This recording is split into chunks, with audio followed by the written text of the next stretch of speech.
3, 2, 1. Claymore. Bam! Drew McIntyre lands his finish in the centre of the Hydro in Glasgow. A packed arena. Count along with the ref. 1, 2, 3.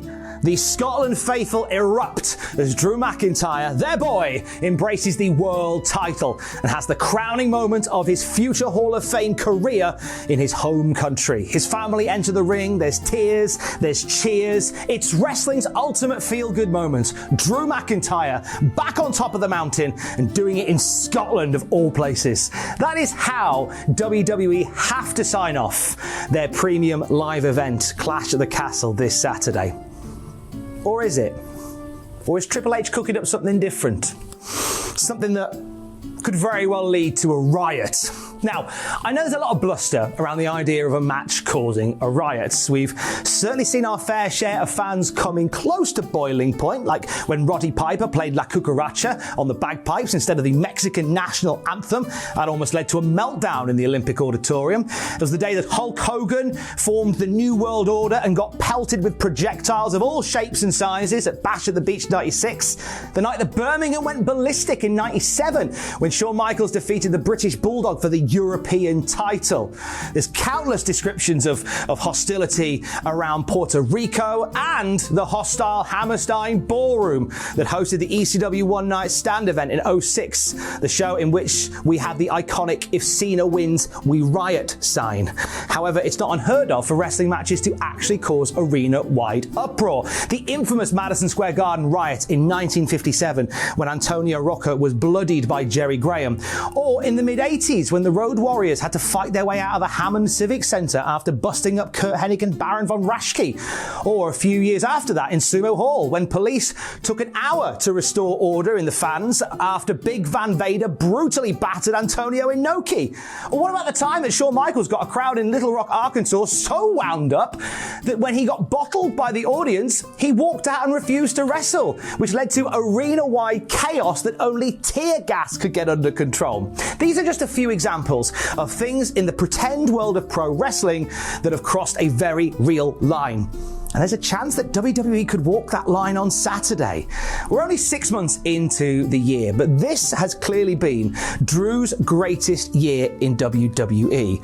The Scottish psychopath had a career renaissance upon his WWE return via NXT in 2017. He found himself back on the main roster in 2018. He stood across the ring from the likes of Roman Reigns and The Undertaker in 2019. He became the company's flag bearer during the pandemic in 2020, a WWE champion that nobody paid to see. And that's not a dig, by the way, that's just a really horrible truth. He had a mixed bag of a 2021 where he was metaphorical bridesmaid in the WWE title picture on several occasions. He headlined the first ever Clash at the Castle as a homecoming hero in 2022. More on that in a bit.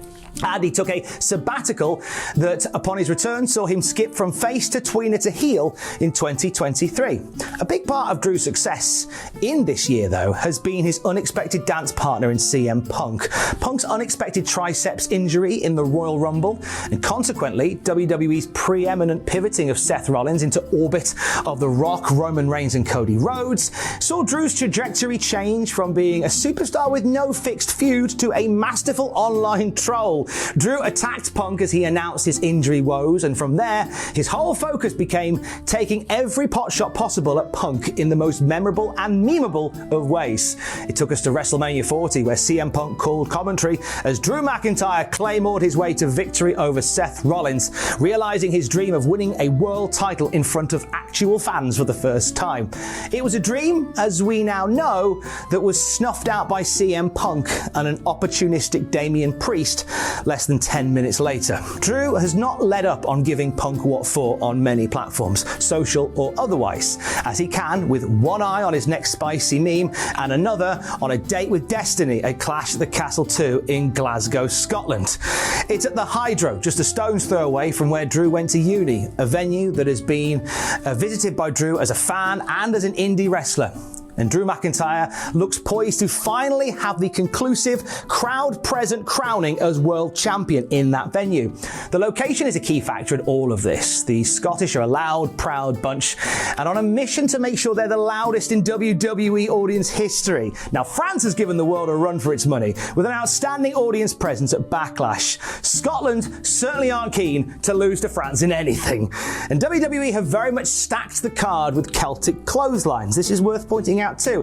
Kilburney's Piper Niven challenging Bayley for the WWE Women's Championship, and the unholy union of Alba Fire and Isla Dawn challenging for the tag team titles in the women's division, with Iron Drew on top of the world challenging for the world title in the main event. So the odds are very strong that Scottish fans will be rejoicing in new Scottish champions this weekend. But what if Drew isn't one of them? Maybe Piper dethroning Bayley, or the Witches bewitching the women's double gold once again could potentially dampen any flames of revolution should something happen to Drew McIntyre in that main event. Something maybe involving, I don't know, some Punk from Chicago? CM Punk, according to reports, is clear to return to action, making a full and speedy recovery from his aforementioned triceps injury. And there's more revenge on his mind for the seemingly ceaseless swipes online from Ayrshire heir apparent. Drew McIntyre recognised this in a chat that we had last week. I asked Drew McIntyre what CM Punk should expect if he turns up at the Hydro this weekend at Clash of the Castle. Drew pulled no punches in his answer. He said, "I think it would be a mistake for a number of reasons. This is Glasgow. This is Scotland. This is different. I would strongly suggest not getting involved or doing anything to rock the boat during this show, as there's a genuine chance you will get jumped. And there's a genuine chance the security guards won't stop them because they're Scottish as well. I'm telling you, there's a good chance you will get jumped, and security will help jump you if you get involved in my match." A stark warning across the bow from Drew McIntyre. One that to CM Punk has all the tantalising, troublesome appeal of a do not press this button sign. If CM Punk wants to absolutely put the boot to the man who has mocked and taunted him for the last 6 months, surely the place to do it is during the biggest match of his career in his homeland. Maybe at the exact moment when a home win seems secured. Now, I was at the Principality in Cardiff for the first Clash of the Castle, and despite being from several hundred miles away, Drew McIntyre was draped in the Red Dragon that night, it seemed. The crowd couldn't have been louder and prouder for Drew. So when, at the moment of truth, the rug was pulled out, courtesy of a debuting Solo Sikoa, the atmosphere changed almost mid-air. There was an aggressive, visceral response to Drew getting screwed out of the WWE title that night.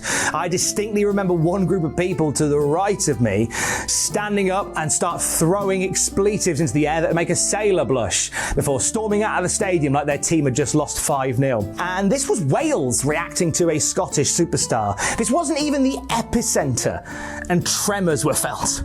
It was a moment in wrestling history that, regardless of the historical importance of that moment for fans in that venue, was used to further the ongoing Bloodline saga and create a shocking moment replayed for a long time after. Less so with Tyson Fury singing American Pie at the end. Sadly, Drew was very much collateral damage as Roman Reigns' 1,000+ days as king continued. This situation hits different though. Drew losing to Roman Reigns in his home country in 2022 was part of Roman Reigns' story arc. Now Drew is the story arc itself, which means even more so, there's a chance to really make some noise. Drew McIntyre and CM Punk are on an inevitable collision course, one that they could easily take all the way to WrestleMania 41, the absolute epitome of grudge matches on the grandest stage of them all. A year of both guys playing chess in underpants, costing the other key career milestones along the way, with the final blow-off occurring under the brightest lights of all. It's a match that in its current form is already simmering and destined for immortality, but WWE have got to be tempted to push it further into the stratosphere by doing something catastrophic. Edgar Allan Poe wrote a short story around 1845 called The Imp of the Perverse. In it, the narrator describes the impulse that we all have to commit actions that are inherently wrong. Reassuringly, it's quite normal. Do you ever walk across a bridge and have an overwhelming desire to throw your phone into the river? or push in front of someone in a queue. Decent human nature, empathy, and an awareness of the consequences are what prevents us from letting the imp take over. However, when I think about Saturday's premium live event, I'm kind of inclined to let the imp do the driving, and I cannot be the only one. Which brings us to Clash at the Castle 2 in Scotland. Drew McIntyre, very much heeler facing on WWE television on the whole, is going to be the biggest hero of all when he walks down that ramp in Glasgow. But he is still embroiled in a feud with CM Punk, the two very much on a collision course for a future match, one that actually, when you think about it, doesn't need the world title involved. So what would stop WWE from seeing this weekend's premium live event in the same way they saw their trip to Wales? A moment in wrestling history that, regardless of the historical importance for fans in that venue, was used to further an ongoing storyline and create a shocking moment replayed for a long time. What would stop Triple H letting the imp take the pencil for one night? Think about it. 3, 2, 1, Claymore, bam! Drew McIntyre lands his finish in the centre of the Hydro in Glasgow, and a packed arena count along with the ref. 1, 2, the referee gets pulled out of the ring by CM Punk. The Scotland faithful erupt in fury as Drew McIntyre, their boy, takes his eye off the ball and eats a go to sleep by CM Punk, who stands in the ring and absorbs deafening waves of boos and no doubt some wayward projectiles procured from the bar. It allows Damian Priest time to recover and drop Drew with a South of Heaven and rob McIntyre of a crowning moment of his future Hall of Fame career in his home country. CM Punk exits through the crowd, fighting his way through like the Road Warriors beating a retreat in the Hammond Civic Centre. The final shot of the show is Drew, along with thousands of his countrymen, bubbling over with a rage that is spreading across the Hydro like wildfire. It's meant to be wrestling's ultimate feel-good moment. Drew back on top of the mountain and doing it in Scotland of all places. But instead, the WWE Network pulsates with anger and a burning desire for revenge. Is that how WWE sign off their premium live event, Clash at the Castle, this Saturday? Will Drew McIntyre get his golden moment in Scotland, or will broken dreams come true? I mean, don't ask me to book it because the imp is driving today. Stay safe. Love you, bye.